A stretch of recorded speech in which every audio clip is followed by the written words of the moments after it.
questa possibilità di portare all'estero anche componenti non contributive delle prestazioni non è più data, perché il regolamento comunitario impedisce questa possibilità. Quindi ci si sposta tra paesi, si rimane titolari di pensioni contributive e chiaramente l'istituto previdenziale in cui si sono versati questi contributi è responsabile per l'erogazione della parte contributiva di queste prestazioni, ma non della parte assistenziale. La parte assistenziale è a carico del paese di destinazione del pensionato, del lavoratore. Questo è anche abbastanza ovvio, perché chiaramente le erogazioni assistenziali vengono tipicamente pagate dalla fiscalità generale, quindi è il paese in cui si risiede, dove si pagano le tasse sia attraverso l'imposizione diretta sia attraverso l'imposizione indiretta, nel caso di persone che hanno superi la nota seria, che poi è responsabile di pagare. Poi tra l'altro esistono degli schemi di contrasto alla povertà in tutti i paesi che si rivolgono alle persone che sono residenti all'interno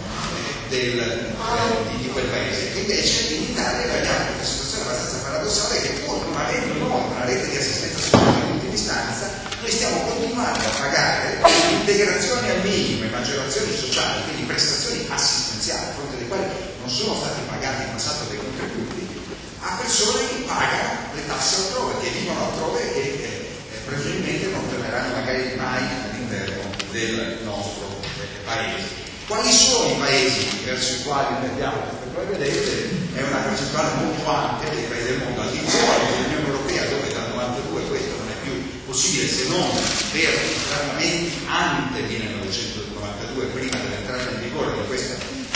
Ecco, in tutti gli altri paesi noi abbiamo, in quasi tutti gli altri paesi noi abbiamo questa pratica.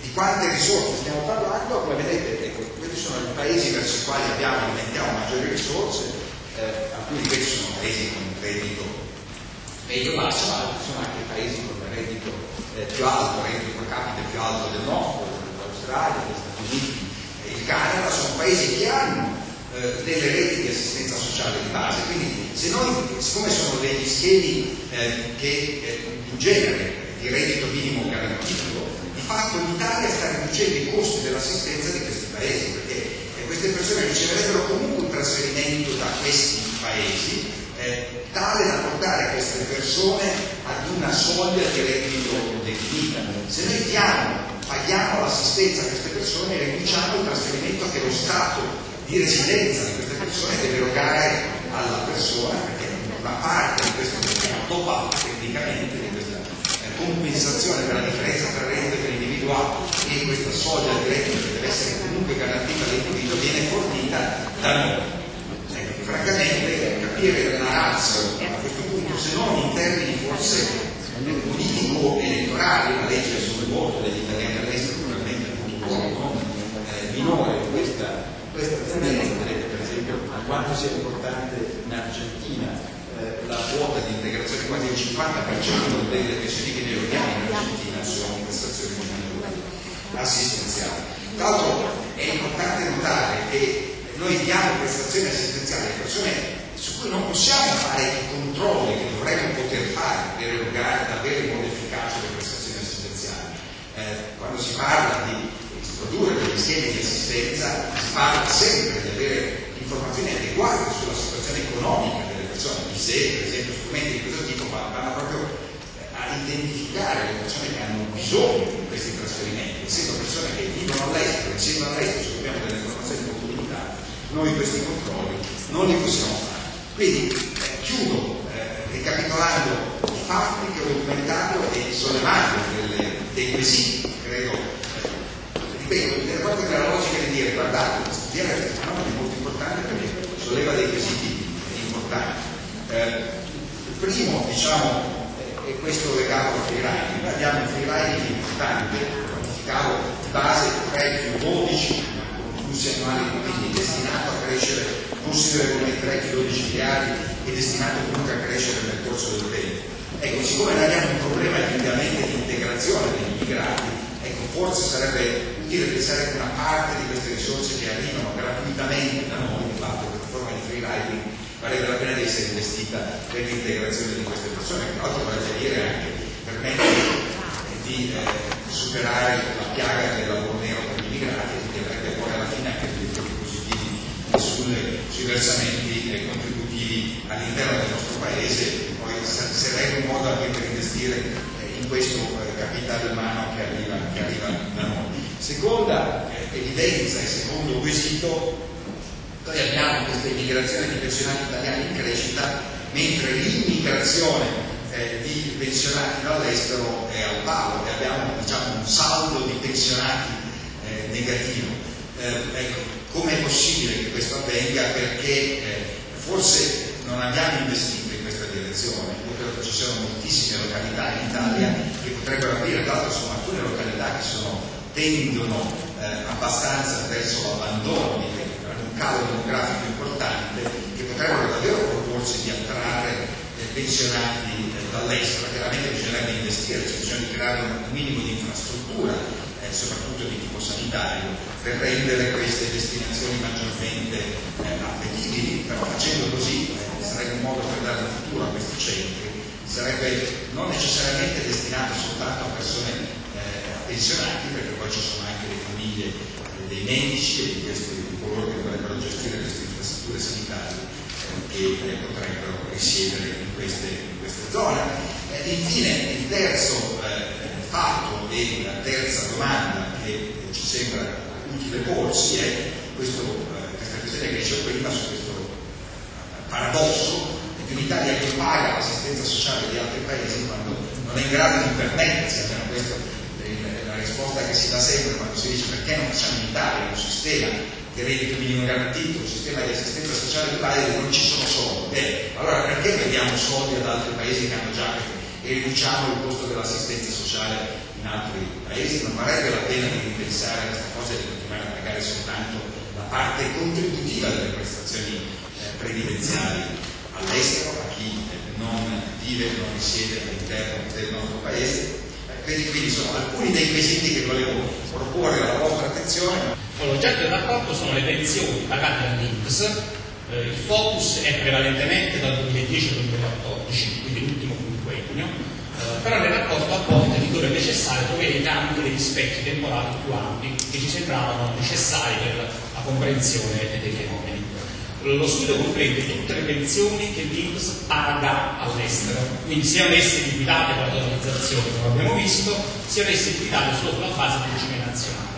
Cioè, il nostro fenomeno è una persona che si fa pagare la pensione al di fuori dei confini del territorio italiano, con tutte le problematiche che questo porta. Quanti sono? Pagamenti pensionistici all'estero sono quasi 400.000, tra l'altro avete 383.627, per un flusso che supera il miliardo anno di euro, quindi l'importo ormai si è stabilizzato sopra il miliardo di euro l'anno.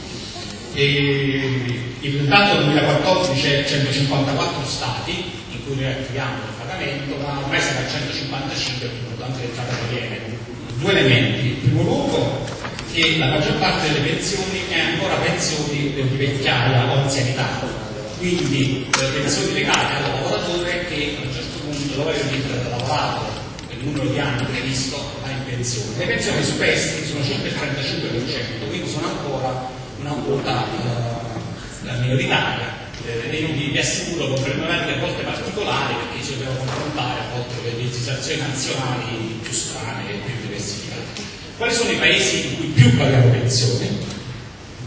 Allora, il primo paese, non so se lo aspettate,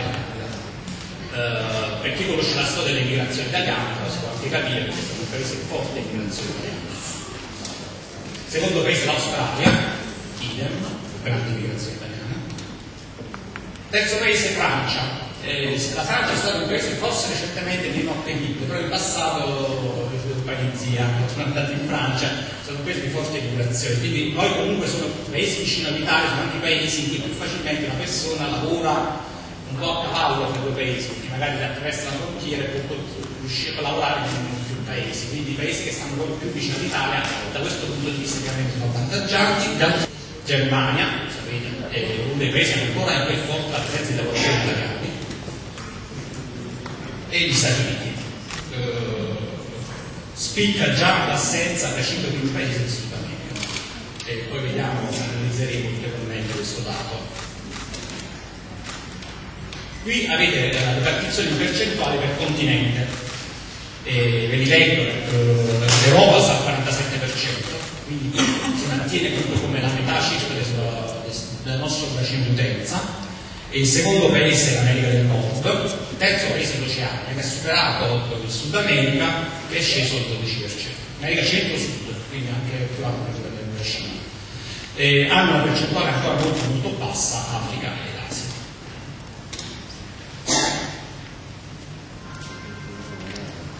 Allora, qui da questa tabella si può vedere come la presenza dei pensionati INPS è concentrata nelle aree continentali verso cui storicamente sono indirizzati i flussi migratori del nostro paese. Come abbiamo visto prima, e quindi questa tabella lo conferma. Però quello che è interessante che è stato percorso non è tanto il numero in sé, quanto il confronto tra le due colonne. Voi vedete che abbiamo che per ogni area abbiamo indicato il numero di pensioni e l'importo annuo che erogiamo in quell'area geografica. Ebbene, se prendete l'America meridionale, per esempio, vi dico io le percentuali che abbiamo fatto, il 20% circa delle pensioni, cioè il 12% delle pensioni, produce un importo pagato di circa il 20%. Quindi noi in America meridionale abbiamo il 12% di pensionati, però eroghiamo il 20% dell'importo totale. Se guardiamo ad esempio l'America settentrionale abbiamo sostanzialmente il contrario, cioè abbiamo il 27% dei pensionati, ma gli diamo il 18% dell'importo complessivo. Questa è stata la tabella da cui poi è nata la riflessione su cui il Presidente, il punto 2 della riflessione del Presidente. Cioè, questa tabella ci ha fatto rilevare c'era qualcosa che si domanda. E uno degli elementi che sicuramente determina fortemente questo disallineamento è appunto il fenomeno dell'integrazione al vivo, delle maggiorazioni sociali, che in alcuni paesi sono sicuramente più presenti rispetto ad altri paesi. Fino adesso abbiamo rappresentato il fenomeno staticamente, cioè abbiamo visto nel 2014 qual era la fotografia delle pensioni pagate all'estero. Adesso cerchiamo di vedere il fenomeno dal punto di vista invece dei flussi, andando a verificare come si muove il fenomeno negli ultimi anni. Questo grafico vi rappresenta l'andamento complessivo. La linea continua rappresenta le pensioni pagate dalle gestioni private dell'INPS. Dal 2012, la linea verdina, vi rappresenta la somma delle pensioni delle gestioni private con le pensioni delle gestioni pubbliche, dell'ex EMAS, che sono arrivati con l'incorporazione di INPS ed EMAS in INPS. Quindi trovate perciò una seconda curva che nasce nel 2012.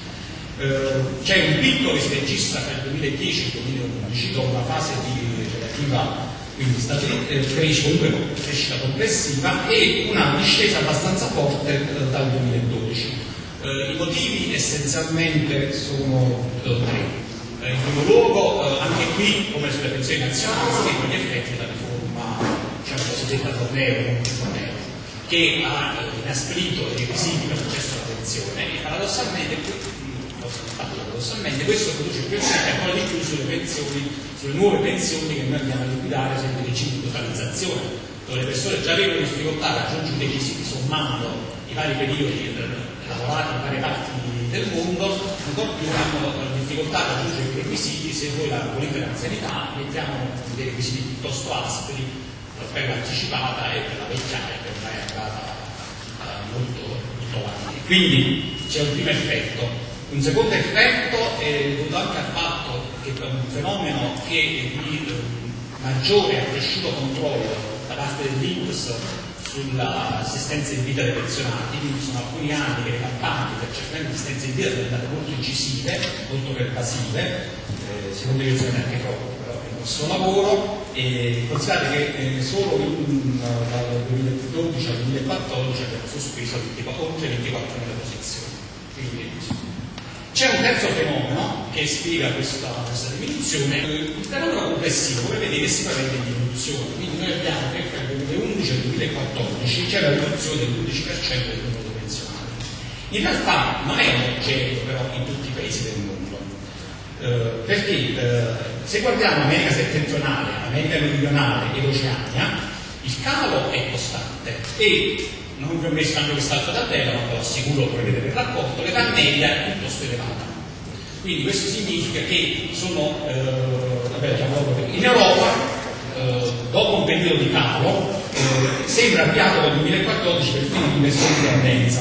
Quindi diciamo che l'Europa, infatti vedete che nel rapporto tra il 2014 e il 2011 perde poco, perde circa il 6%, e nel 2014 c'è stato anche un aumento. Inoltre considerate che in Europa i pensionati appartenenti alla fascia 60-64, quindi praticamente i pensionati più giovani, e quindi che godranno della pensione per un lungo periodo di tempo, in Europa è quel paese in cui sono concentrati il maggior numero di questi pensionati, diciamo cosiddetti giovani. E se consideriamo sempre l'Europa, il 73%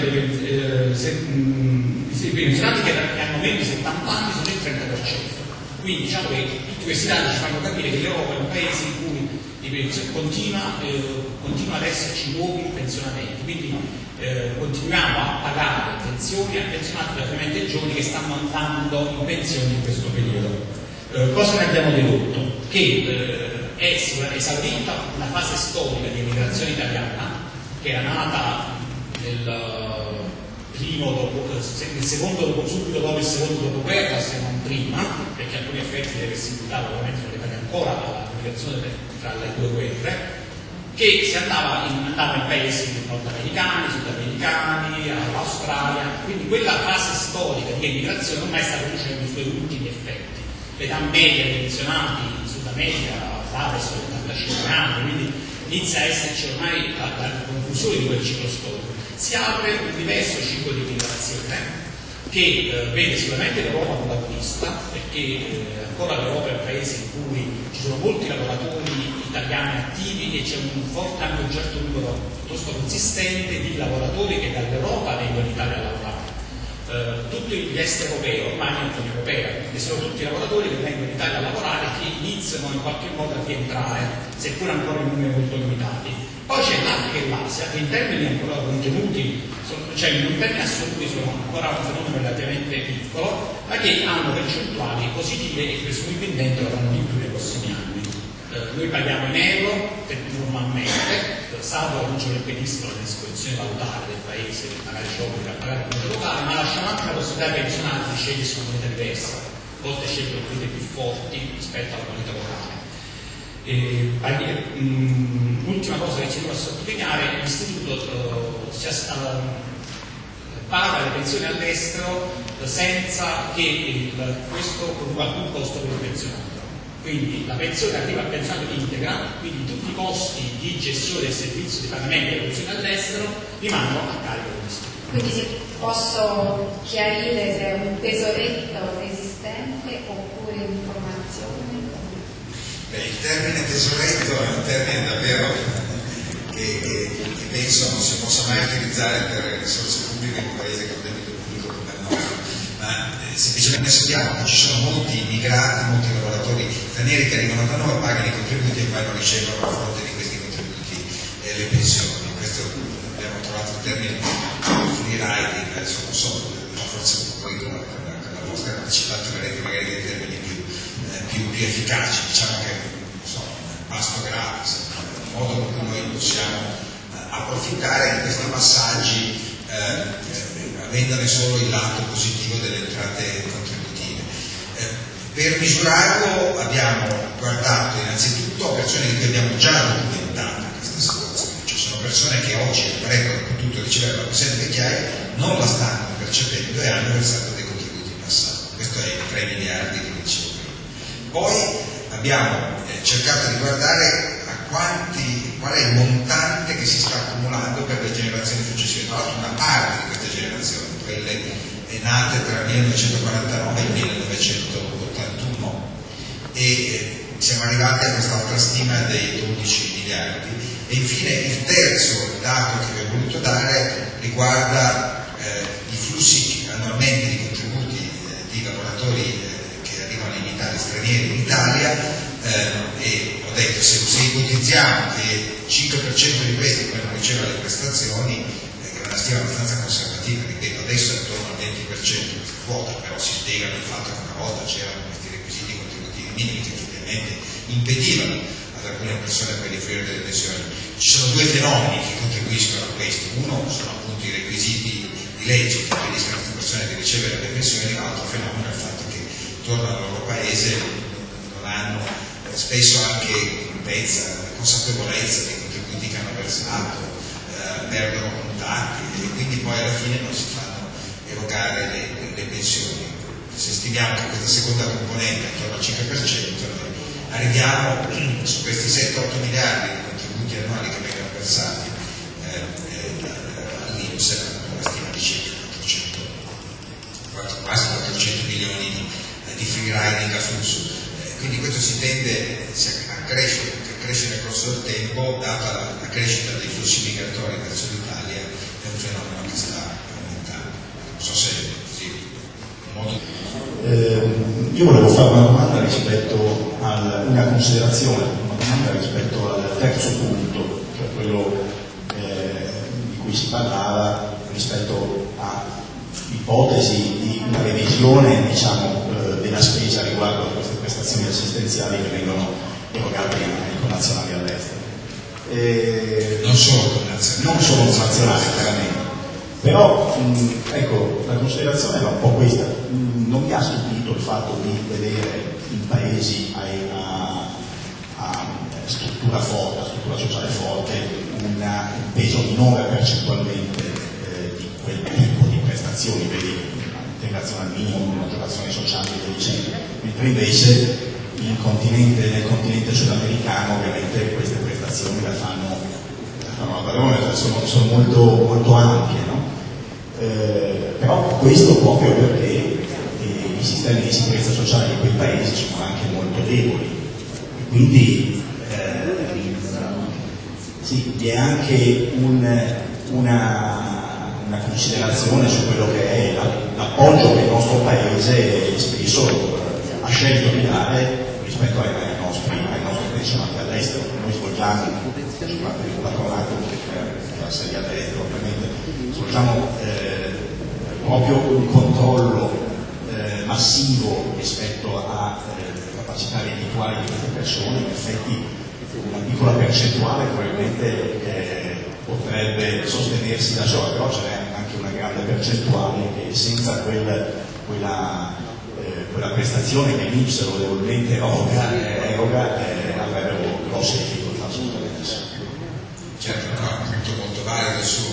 In verità nella tabella che mostravamo prima i paesi verso cui noi eroghiamo un flusso importante di queste prestazioni contributive sono anche paesi invece a reddito pro capite più alto del nostro e con livelli anche di infrastruttura di politica sociale molto più sviluppati, il nostro soprattutto sistemi di assistenza sociale, reti di base che noi non abbiamo, documentato Australia, Canada, Stati Uniti, cioè questi paesi. Certamente poi ci sono paesi come quelli dell'America Latina che invece non si trovano in queste condizioni, anche se anche in questi paesi esistono, tant'è che le nostre pensioni sociali vanno a sottrarre gli oneri assistenziali di questi paesi.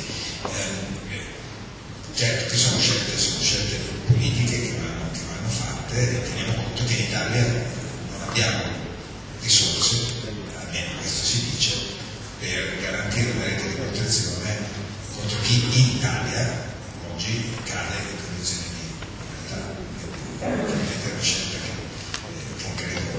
Di solito si parla che non c'è rappresentatività senza tassazione, non c'è diritto senza. Stiamo parlando di persone che all'estero pagano le tasse, hanno scelto di vivere all'estero. È una scelta che altri paesi non fanno, dico, perché sono paesi che invece al loro interno hanno queste reti di assistenza sociale di base. Un po' questo è il paradosso. Diceva la tabella che mostravo prima, adesso possiamo ritornare, sono circa 206 milioni all'anno che noi paghiamo per queste prestazioni. Sono proposte in via di concretizzazione? Quali? Soprattutto la terza, quella per gli italiani all'estero. No, qui siamo soltanto nel campo di riflessioni e di dati che vengono presentati, non c'è nulla di più che questo. Documentato delle cose che abbiamo potuto mettere in luce, misurare utilizzando le banche dati dell'INPS, poi chiaramente è materiale su cui ci sarà molto di successione. Per quanto riguarda gli importi delle pensioni, non abbiamo voluto fare una sintesi qui perché il fenomeno è molto diversificato. Nel rapporto che voi trovate per ogni continente e a volte anche per ogni paese gli importi medi delle pensioni, o meglio, delle pensioni che noi paghiamo lì. Che ora fare un discorso adesso così generale è un po' fuorviante, perché dovremmo andare a diversificare tra i vari paesi e soprattutto in questo momento noi abbiamo fatto un'analisi che prescinde dalle componenti della quota che noi paghiamo, perché poi, come diceva il Presidente giustamente, dobbiamo andare a scorporare questa quota per capire da dove viene, quindi andremo a fare un discorso adesso un po' troppo lungo. Quindi da questo punto di vista quello che possiamo dire è che la figura è maschio che è emigrato, ha lavorato fuori e sostanzialmente decide di rimanere nel paese di origine, oppure è femmina che vede sostanzialmente la pensione di reversibilità del marito, perché come visto la quota di pensioni dirette sono piuttosto basse, stanno crescendo negli ultimi anni però, perché sempre più c'è il fenomeno chiaramente dell'accesso del mondo femminile alla pensione, quindi non diciamo nulla di stratosferico o di strano, però i dati confermano essenzialmente queste considerazioni. E dove vi dico le pensioni di reversibilità sono basse nelle pensioni. Ma sui pensionati italiani che vanno sui pensionati, sì, no, io dei lavoratori. quindi stai parlando che l'effettività costa troppo, Allora, noi abbiamo fatto la rilevazione sul fatto che se ne vanno. Abbiamo avanzato alcune considerazioni sul fatto che tendenzialmente sembrano le mete dove c'è un sufficiente livello di servizi sociali. Ci sono regimi di esenzione fiscale, che la verità lo preferiscono posti dove ci sono delle convenzioni che gli permettono di non pagare le tasse di Italia, di pagarle solo nel paese di residenza e scelgono paesi dove il livello medio di tassazione è più basso rispetto all'Italia, diciamo un fenomeno di concorrenza fiscale. E non è vero tanto il fenomeno delle mete esotiche, cioè i pensionati che vanno a Cuba o a Santo Domingo verso cui il rapporto delle mete sono fissimi, quindi non c'è il fenomeno della fuga verso il luogo esotico.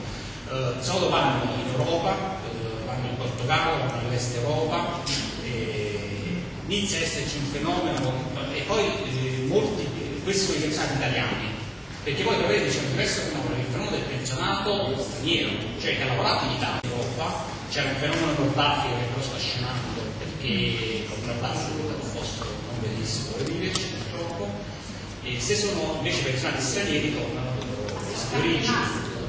Sia pensionati italiani. No, ma se sono pensionati ormai il fenomeno è prevalentemente maschio, stanno ormai il fenomeno che si diffonde molto alle donne. Siamo al fenomeno. I pensionati italiani che vanno all'estero, perché si lavano un figlio.